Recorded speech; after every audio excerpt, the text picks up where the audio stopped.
The tales of Zion Williamson's superhuman feats did not just begin when he arrived at Duke. The legend began long ago in Spartanburg, South Carolina, a physical specimen literally named after Mount Zion. The whispers of his greatness began as a 16-year-old high school internet sensation. His highlight reel dunks on social media routinely went viral, leading Zion to becoming one of the most coveted recruits in the country. The legend only grew at Duke as he headlined one of the most anticipated freshman classes in history. His vertical jump measured a staggering 45 inches, eclipsing the record for a Duke player. His athleticism captivated college basketball. A nightly highlight reel, Zion was simply must-see TV. In his first matchup with heated rival North Carolina, it didn't take long for Zion to grab all the headlines. With a former president on hand and tickets selling at Super Bowl prices, a broken shoe and a knee injury blew up social media in real time. Only 7 NBA teams have more Instagram followers than Zion does. Countless celebrities have shown up courtside to witness with their own eyes just what he'll do next. Zion Williamson has all the makings of an international superstar and a worldwide brand. He's clearly the top prize in this year's draft. It's hard to put your finger on why someone captivates the public the way Zion has, but in his Duke regular season debut in the Champions Classic, all eyes were on him, and the television ratings suggest nothing changed about that over the course of the season. And the Big Easy, New Orleans, is going to get the big prize of this draft. Zion he's electrifying. It's going to revolutionize the city. I think we're going to be a dual sport city for the first time in a long time. Zion is a special player. He's coming to a special city. When I was a little kid, I just wanted to go to the NBA. This is the life that I wanted ever since I was 4 years old. I'm loving it.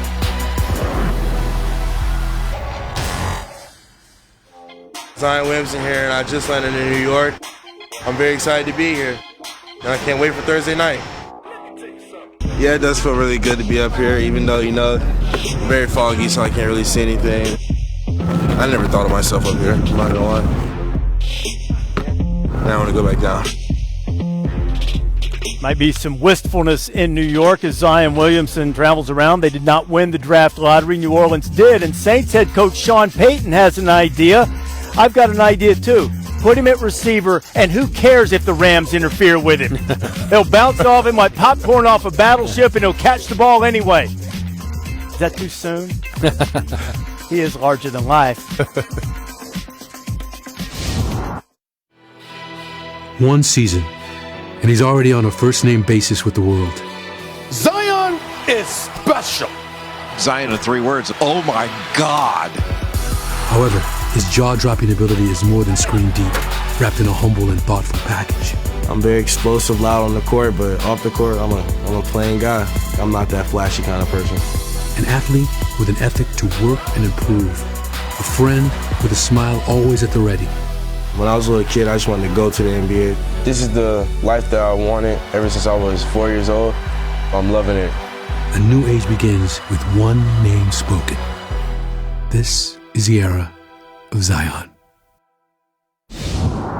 It might very well energize the Pelicans, too. I mean, what would you think about it? Depending on moves that might happen, the Pelicans might open the season next year with 4 guys who are taken in the top 4 of their respective drafts. Yeah. How about building a team around Zion? Yeah, and, with the Anthony Davis trade, if they hadn't gotten the number 1 pick to draft Zion Williamson, the Pelicans could be headed toward a full rebuild. But the fact that they got Zion number 1, it allowed them to continue building around Drew Holiday, and then they do a deal with the Lakers where they get 2 starting-level players, Lonzo Ball and Brandon Ingram. And the fact that at number 4, having that 4th pick in this draft, the Pelicans are very much in the marketplace to find they'd like to find kind of a young all-star player, somebody that becomes available somewhere else. They could use that number 4 pick, maybe even another one of the picks that came in the Lakers trade. But short of that, they're in the marketplace right now they're kind of taking that pick kind of at auction. Teams like Cleveland, Atlanta, Chicago, who've kind of knocked on the door to see what it would take to move up. But they have a lot of options. And remember, $20 million in cap space right now. They could take that to $28 million this summer.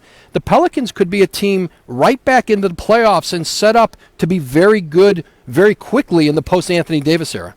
There'll be some transition, though, for Zion because while they've got a lot of talented players potentially around him, he's going to be the man. That's different, right? Well, it's going to be a huge difference. As a guy who was the third pick in the draft, like you said, 22 years ago, I was coming from a program in Colorado who we did good that season. But you go to Boston, we had a lot of rookies. I mean, we got beat every single night. It was a big-time adjustment. This kid is 19 years old, right? And he'll have the weight of the world on his shoulders. Everybody in New Orleans is waiting on him to come down there. They're losing a franchise guy who will be a Hall of Famer. They're gaining one now. And we all think that he'll be special. But it's a ton of pressure there. There'll be a lot of pressure bestowed on that young man. But he's got the goods, right? He's handled the pressure so far. He was really, you could argue, the face of basketball over the last year. But Zion Williamson is the real deal. He has athleticism that is literally off the charts, and I'm using literally correctly because he outjumped the device that they used to measure vertical leap at Duke, jumping 45 inches. And watch this range that he's got defensively. On the far side of the court after the skip pass to DeAndre Hunter, an outstanding athlete himself, goes all the way across court and blocks that jump shot out of bounds. You just don't see that very often, almost never. But he's got a really high basketball IQ. He gets it. He understands how to play. He is very instinctive on the defensive end, average over 2 steals per game, about 2 blocks. He makes big-time plays defensively. And he doesn't really even know how to play just yet defensively, but he's an outstanding and a willing passer.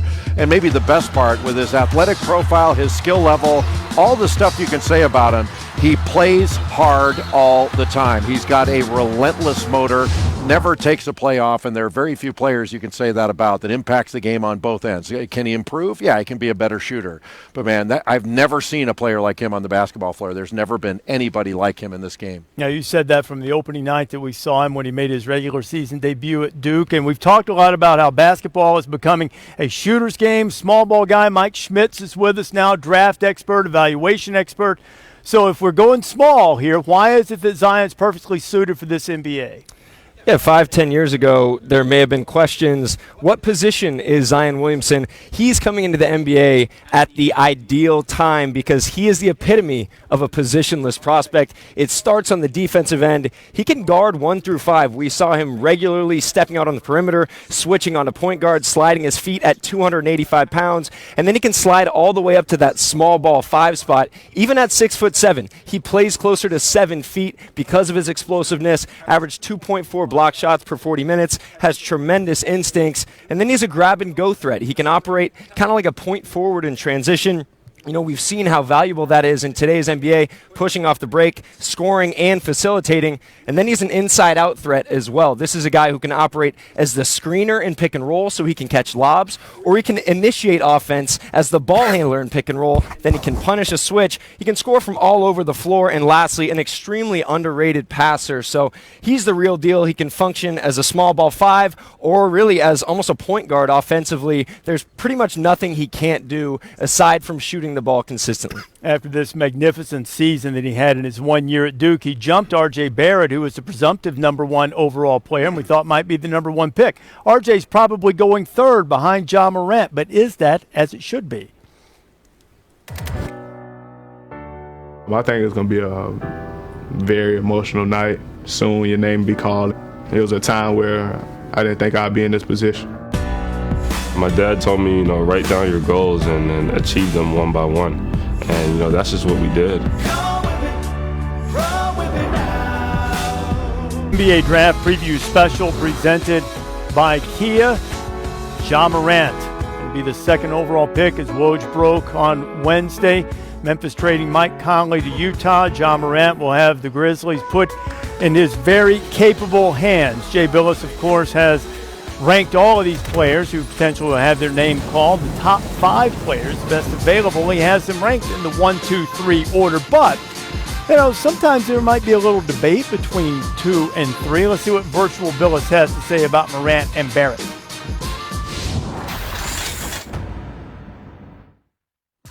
This much we know. Zion Williamson will be the #1 overall pick in the 2019 NBA Draft. The question then becomes, who goes second, R.J. Barrett or Ja Morant? Entering college, Barrett was ESPN's #1 ranked recruit and the presumptive #1 pick in this year's draft. while Morant's emergence from no-name high school recruit to NCAA tournament darling is almost the stuff of fiction. Morant, a former AAU teammate of Zion Williamson, has big-time game with small-town life experience. Morant is a dynamic athlete with legit triple-double potential at the next level. He's explosive in transition and has excellent passing instincts and a slick handle. Barrett hails from basketball hotbed Mississauga, Ontario, and is the godson of two-time NBA MVP Steve Nash. Barrett's combination of size, agility, and body control are truly special. A 6'7" wing that can play the point and get to the rim and finish with ease. Morant is the first player to average 20 points and 10 assists per game since assists became an official stat in 1983-84. Now, Barrett shattered both the Duke and ACC records for scoring while being named a consensus first-team All-American. As different as both of these players' talents are, they both have the potential to be marquee players for a franchise looking to make a statement.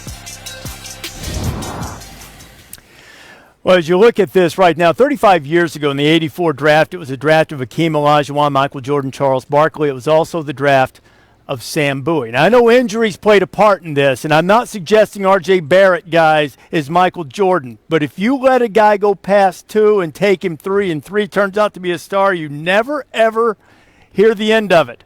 Is this stacking up the way it should be, Billis? I think it is, and I think we're all three in agreement that John Morant's going to be the number 2 pick and should be. But I personally, I don't think it's a no-brainer. I think you have to think about it. And when you look at these two compared to one another, John Morant right now is the better shooter. He is the far superior passer, although R.J. Barrett is a very good passer at 6'6". I would give the edge a bit to R.J. Barrett in transition. Both are great finishers. He's more of a point guard ball handler. I give the edge defensively to Barrett because of his size and his defensive range. Both have really good basketball IQs. The one area that's not up here is R.J. Barrett is a much better rebounder, in part because of his size, but he's a really good defensive rebounder, gets to the offensive glass. I just think with John Morant's ability to play the point, he's a special talent and a special athlete. I would give him a slight edge as the number 2 pick. Yeah, and you mentioned something very, very important. Playing the point guard position, Jay, I think the game is really a guard's game today. Wings like R.J. Barrett, he's going to be a terrific pro. But I think with this young kid, John Morant, I mean, he's able to facilitate, make passes with his right hand, with his offhand, which is very important when you're talking about pick and roll play. He's looking to pass. And not only that, when things break down, he can go get his own. He can create a shot. He can create an opportunity for himself. I just think that he's a no-brainer at number 2, even though I still think very highly of R.J. Barrett.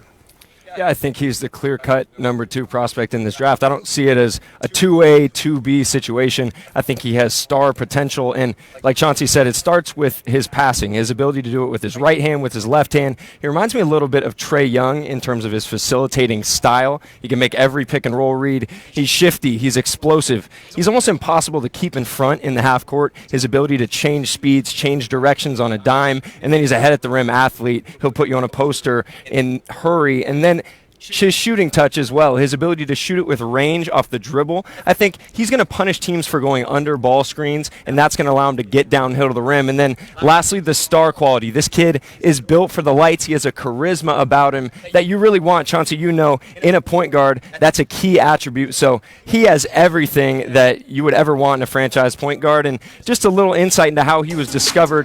This is a screenshot of a text message that Coach James Kane had sent me. This is from December 2016, okay? And it's a text that he sent to his buddy basically saying, John Morant is a pro. Here's a screenshot of the tweet from John Morant. This is 2016 in December. Nobody knew about this kid. They discovered him in a back gym at Chandler Parsons camp, and here he is, the number 2 pick in the NBA draft. Mike, how about the top 2 picks in the draft coming from small towns in South Carolina, not too far apart? If you don't know about John Morant, he was not a highly regarded recruit, at least until late in the recruiting process. His full name, Demetrius Jamel Morant. Not ranked in the top 100 in the recruiting class. Murray State was the first to offer him, but then burst onto the scene. First player to average 20 points and 10 assists per game in the season. Led the nation in assists. He spent some time with Maria Taylor. Ja, you recently posted a video from being discovered in that back gym where no one was looking. When you look back at that moment, how is it a turning point to where you are now leading up to this draft? At that time, no colleges was looking at me, and I was just in the back gym playing 3-on-3 out of camp. And now I'm one of the most talked about players in this draft right now. So. What's it been like to constantly hear your name every single time you turn on the TV, and the expectations that are now sitting on you as you enter into the draft? It's been weird, like turning on ESPN or something. My name's just right there. Obviously something I'm not used to coming from under the radar, but it's an honor, and the expectation they have for me this year in this draft, I really don't pay too much attention to it. I'm going to just go out and play my game. All right, everyone's talking about you. Now you talk about you. What kind of guard will the team that chooses you on draft night get? I'll start off with saying a very humble guy who also confident in himself, and I think a playmaker, somebody who can make plays for him and his teammates. All right, now when your name is called, this is a moment that you couldn't have even dreamed of, and I know your dad is a big part of that. What goes through your mind when you hear your name? That's a tough question. I really don't know. I do think tomorrow night would be emotional for me and my family because we know what I've been through to get to this point. And, having the opportunity to achieve your dream is just an honor, and obviously it'll make you excited. Thanks, Ja. Thank you. Ja, Maria. Thank you. Ja's dad, T, was a terrific player as well, played high school basketball with Ray Allen. Now, some Knicks fans might be a little disappointed. They didn't win the lottery, didn't get the number 1 overall pick, but I think Knicks fans are starting to come around with their number 3 pick in R.J. Barrett. We're in pretty bad shape. We were looking to have a good overhaul with the draft. Last season wasn't too spectacular. Offhand, we just need help in many different areas. The Knicks, I think, are going in the right direction. My thoughts on RJ Barrett right now, I'm really excited. It seems like he's the best fit for us. I think RJ Barrett, he seems like he's got the mentality to play in New York, so I'd be happy to have him. He was going to be the number 1 draft choice. I hope he comes to the Knicks. It's going to be great. Go New York! Go New York! Go New York Knicks!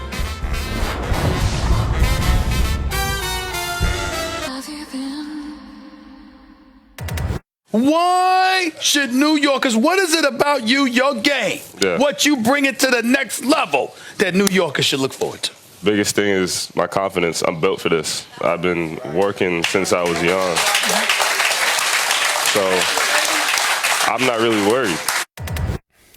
Why in the world would you be afraid of New York? R.J. Barrett's had the spotlight on him for quite some time. He led the ACC in scoring this year, and only 4 freshmen in Division I history got more buckets than R.J.'s with Maria Taylor. Okay, RJ, since the draft lottery, your name has been linked to the New York Knicks, and you've already said, I'm built for this, playing in Madison Square Garden. Explain that statement to me. Yeah, it's just a statement that I've kind of really just been built a certain way in terms of the way my parents have raised me, the way all my coaches have, helped me throughout the years. That's why I said I'm built for this, because I feel like I'm really ready for the challenge. And what is the challenge you feel as though playing in New York, playing for the Knicks, could possibly pose for a young pro entering the game? Playing for the Knicks is different. New York is the Mecca. It's a big market, the Garden, so much history. So to play in New York, you have to be a certain type of player and have a certain type of mental capacity to deal with certain things. And you learn more about the history throughout the pre-draft process. What do you know about this franchise now that maybe you didn't know before it started? Not really much more, to be honest. I just was able to meet the management and see, how great they are, and just meet everybody that kind of works there, and was able to work out with them. So, that's really it. When your name is ultimately called on Thursday night, what will be going through your head after the years that you've put into this, the whiteboard that has your list of goals on it, and another one being scratched off? I'll just be really happy. This has been a dream for many years, and to finally see it come true is going to be great. All right, thanks for your time, RJ. Thank you. That whiteboard that Maria referenced, his father Rowan and RJ put up goals on that board, and he's been well on his way to achieving a lot of them. He's not afraid of the spotlight. No, and you mentioned it. He was the presumptive number 1 pick last summer before Zion Williamson took off and before Ja Morant took off. And all the things we were talking about before, I don't disagree as far as Ja Morant and RJ Barrett, but there can be more than one star out of this draft. And this young man has star potential. He is very versatile, very good with the ball. He is not a great shooter, but he can make perimeter shots, and I think his stroke is not broken. It's something that he can really get better at. He's an excellent rebounder, especially on the defensive end, and he can rip and go, grab a rebound, take it the other end, with the ability to score in transition as a 6'6" point guard with a 6'10" wingspan. He led the ACC in free throw attempts. In transition, he gets to the rim, gets into contact, and can finish through that contact. A very good passer. He finished in the top 10 in the ACC in scoring, which he led the league in scoring, over 22 per game, rebounds just under 8 per game, and assists about 4.5 per game. So in those 3 categories, top 10 in the league. The one area is he's not a very consistent perimeter shooter, but he makes his standstill shots, and I think he's got the ability to get much better as a shooter. Once he gets that, he's going to be very, very difficult to contain. When you look at the direction the Knicks can go with R.J. Barrett as the cornerstone of the franchise, what do you see? Well, they're hoping that he's not the cornerstone. They're hoping they can get 2 max guys out of this, and then he can kind of just, grow as these guys come along. I mean, Scott Perry's done a very good job of creating that cap space. They need to develop their young guys. If there's RJ, you also have Dennis Smith Jr., you got Mitchell, Robinson, you got Kevin Knox. You need to develop those young guys. And like everybody else, in today's NBA, you need shooting. You need shooting around these guys because it's all about scoring baskets nowadays. So they're positioned very, very primed for a good summer. But if they strike out in free agency, at least they can have these young guys that they can fall back on and say, okay, we'll punt till next summer, but it's time for y'all to grow up a little bit. Yeah, the Knicks worked out Darius Garland. They had a private workout with him in New York today, and I'm told there was nothing that they saw in there that would move them off of R.J. Barrett. They love his competitiveness. His father, Rowan, who played at St. John's, knows about playing in New York, put him in so many highly competitive situations throughout his career. A lot of great success with the Canadian national team, playing in big pressure tournaments all over the world. That's really prepared and shaped him. Able to beat the United States, win a gold medal, I think. 38 in that game. Yeah, and he upped that recently, talking a little trash, and I gave you guys 40. It was 38. Got the goal. Round up. Round up. And Knicks hope he rounds up and gives people 40 a lot in very short order. So the Knicks have a direction, and so too do the Los Angeles Lakers. Maybe in the NBA Draft Preview Special presented by Kia. No one knows drama like Hollywood, and the Lakers play right into it. Got LeBron, thought all was going to be right with the world, injury-filled season, didn't make the playoffs. Magic surprised everyone. Left, Luke Walton, then was asked to leave. Then people who were asked to come and coach said, no thanks. Monty Williams, Tyronn Lue, but then finally Frank Vogel said yes on May 13th to take over the Lakers. But the question still remains in this L.A. story, who's in charge? CEO Jenny Buss, the GM Rob Pelinka, Kurt Rambis, or is it LeBron himself? But things, of course, turned in their favor when they got the 4th overall pick and then were able to fashion a trade and come up with Anthony Davis to pair with LeBron. Now, that seems great, but I don't think they're going to allow them to play 3-on-3, Woj, and have LeBron and Anthony Davis out there. So what are the challenges for the Lakers now? Well, before they even get to free agency, they've been active the last few days in trying to buy second-round picks to fill out their roster. Number one, you get inexpensive talent with a second-round pick, and you also get essentially a contract that's a minimum deal on your salary cap. So you'll probably see them on the board on Thursday night, gobbling up a couple of those picks and starting to build out a roster that right now doesn't even have a starting 5. So Bobby Marks, our front office insider, is with us now. So Bobby, what's LA to do? Well, Reese, this is going to be the hard part. Getting Anthony Davis was actually the easy part, and where you see the Lakers right now is $32 million in cap space, and that is if they find a third team to move players like Mo Wagner, Isaac Bonga, Jamario Jones, and if that is the case, then you are looking at filling that roster. Certainly they can go big picture, a max player like Kemba Walker or Kyrie Irving, but realistically, This is what you're looking at. Players like Danny Green, that would slide in here. That number would go down to $21 million, possibly even a J.J. Redick. What you can't afford is a player like Bojan Bogdanovic. And what they'll do is they'll split that money up amongst 3 players. Now, here comes the tricky part. If the trade goes through on July 6th and Anthony Davis does not waive this trade bonus, that $32 million originally goes down to $24 million. So now we're looking at 2 players instead of 3. And you wonder now, that becomes the question is what is the prudent course of action here, whether to try to find a lot of guys to fill the pieces or to find another max player. From your experience, which would you advise them to do? You know, Reese, I'll be honest, I think the climate's changed a little bit. I mean, the dynasty of the Warriors made you try to build a super team, try to get 3 or 4 all-stars. Well, unfortunately, with, you know, the injury to KD and Clay, who will be out all season next year, now, if I'm the Lakers, I'm saying I'm not forcing a third max guy. If I have LeBron and AD, I want to build a really good nucleus around these guys of solid players that know their role, that embrace that role, and let's see what we can do. Look at the Toronto Raptors, 2 All-Stars. Mm-hmm. They win it all. The team that they beat in the East, who they were down 0-2 to, Milwaukee, had 2 All-Stars. Best team in the regular season. So it's back to normal now. The climate is back to normal now. You don't have to go crazy and build these super teams. It's who complements LeBron and Anthony Davis, not necessarily another star. And the other thing we're kind of forgetting is Kyle Kuzma's still there. Mm-hmm. So you still have – he's a terrific player. But the question is, you know, who's going to be number 4 and who do you choose among? I've got DeAndre Hunter of Virginia rated as the number 4 overall prospect. Then Kobe White and Darius Garland, the 2 point guards. Garland, the better shooter. Kobe White, probably better in transition, certainly faster with the ball and an excellent scorer. But it could conceivably be Jared Culver of Texas Tech, a guy that a lot of people like. He's an excellent defender, long-armed. He's not a great shooter. But speaking of a great shooter, Cam Reddish is an outstanding shooter. He just didn't shoot the ball particularly well this last season. And there's some questions about how hard he's willing to play and how hard he's willing to go. He's still a young player, but incredibly talented.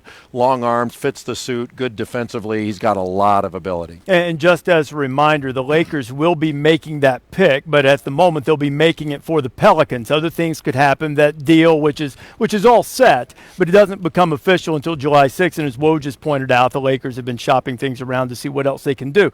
So when the Lakers make the pick, presumptively for the Pelicans, you love Darius Garland in that spot at number 4. You know, I do. I just think you take the best player available.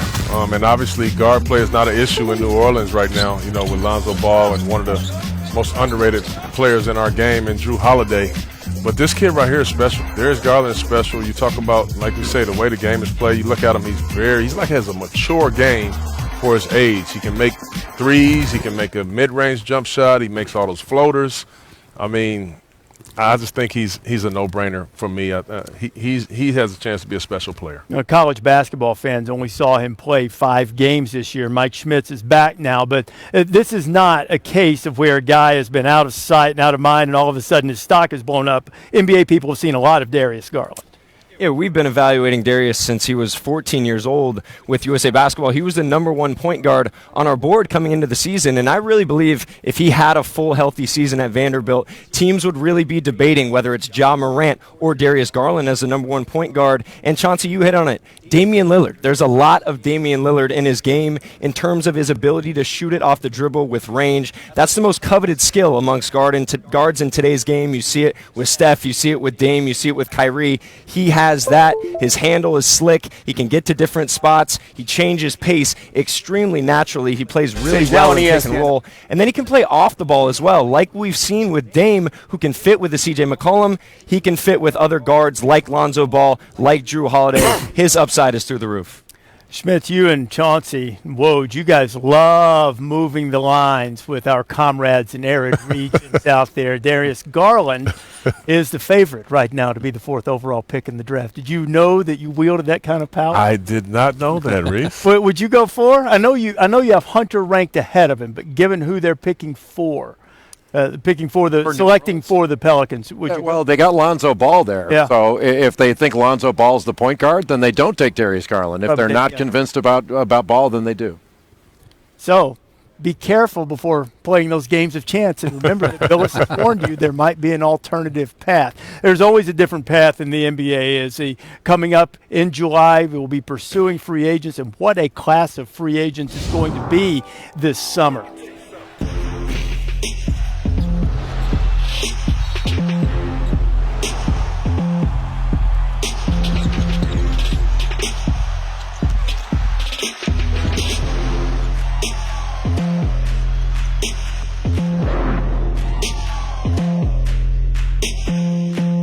This free agent class, there are some superstars who are available to be pursued, but there are some extenuating circumstances. It has to start with Kevin Durant and Klay Thompson. Woj, impact of the injuries on the decisions that we'll see from both those guys. Let's start with KD. Well, listen, KD still has, whether it's staying in Golden State or leaving, the teams who were pursuing him, the teams who were going to pay him a max deal, essentially let him dictate the kind of contract he wants.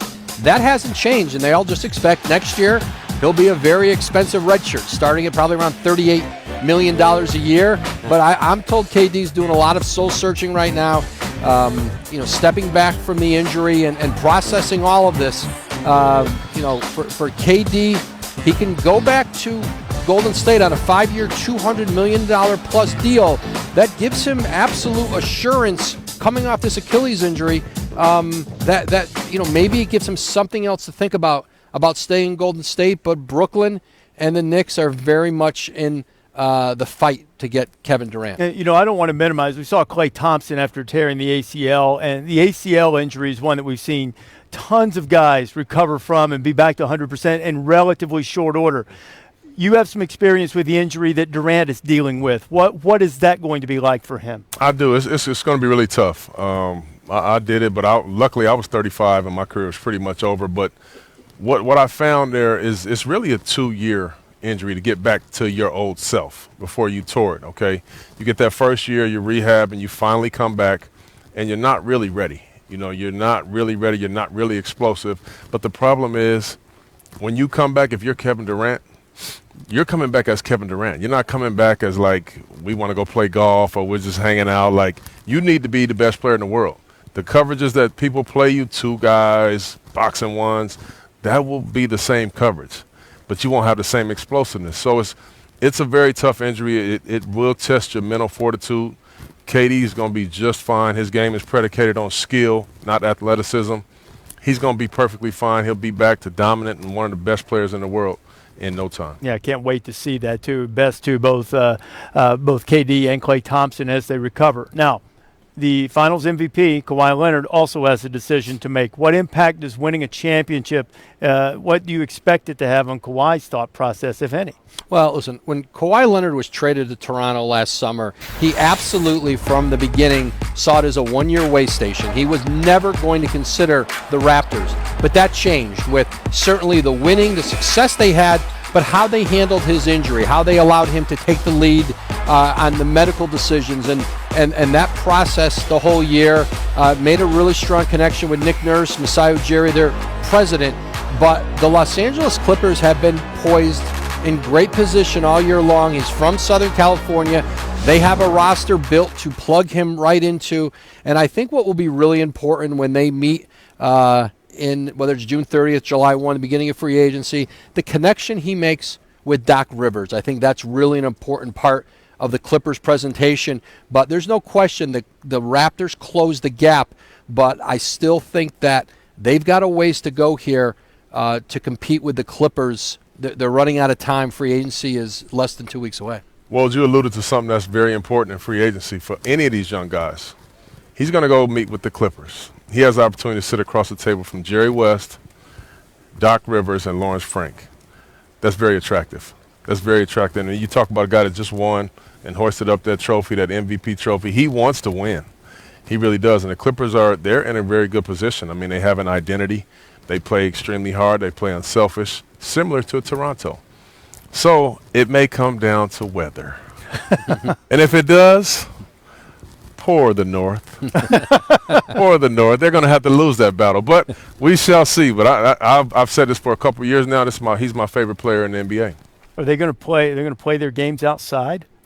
Well, It'll no, be inside. but you have to get there. Controlled. You have to get there. That's true. That's a fair point. we the North, though, we the champions. I'm telling you, I had them. I know they were playing on the sympathies of Kawhi too, chanting 5 more years and sign that big deal and stay. Bold predictions coming, like maybe Chauncey will tell you where Kawhi's going. Tomorrow at 7, check out the NBA Draft presented by State Farm on ESPN. Find out where all the dominoes will fall as the Zion era begins. We'll bring you the draft from start to finish on ESPN and streaming live on the ESPN app. Man, I like him. I hate it when you do that because the suits figure out you can do my job too. That's no good. Give me a bold prediction of what we're going to see on Thursday night. My bold prediction for Thursday night is that at the start of the second round, there could be 5 guys still sitting behind us in that green room waiting to be drafted. 24. 24 invited. There could be 5 guys at the start of that second round sitting here waiting to be drafted. It'd be a tough night. I hope it doesn't happen now. Right. I think there'll be an extraordinary number of trades on the board tomorrow night. You've got Atlanta and Boston both with 3 picks each. The Spurs have 2 picks. Those teams are going to be moving around. Atlanta and Boston don't want to have to draft 3 guys. There's lots of teams who are going to be coming out of the second round into that last 7 or 8 picks of the first round to grab guys, and teams looking to get out who don't love what's there. A ton of trades tomorrow night. I don't know how bold this is, but it seems like we've been talking about, not just us here, but we've all been talking about around basketball that this is a 3-player draft and that it's top-heavy. But I'm telling you, I think there's going to be a lot of stars that come out of this draft that are 4 through 20. And now, do I know exactly who it's going to be? Can I say it's going to be Rui Hachimura? It's going to be Kevin Porter Jr.? Or wait till you see Cam Johnson, the best shooter in the draft? Or DeAndre Hunter is the best defender, and I think he's got a chance to be an excellent NBA player. And if he falls down to 7, Chicago's going to be really happy to get him. There are more than just 3 stars in this draft, I know it, and it's going to be fun to watch where these guys go. You know where I'd put my money on that other star? Several, perhaps. I love Kobe White. Mm-hmm. Love it. And we'll see where he goes. They've been talking maybe 5, maybe 6. We'll see. Dreams will be realized in Brooklyn on Thursday night. L.A., they're going to make a pick, but not for themselves. New York, they have the 3rd overall pick, the biggest market, but it'll be dominated by the small market New Orleans Pelicans, who will take Zion Williamson right off the top, and Ja Morant will go just up the Mississippi to Memphis. Thanks for watching our NBA Draft Preview Special. Draft coverage Thursday night 7 on ESPN. For everybody, I'm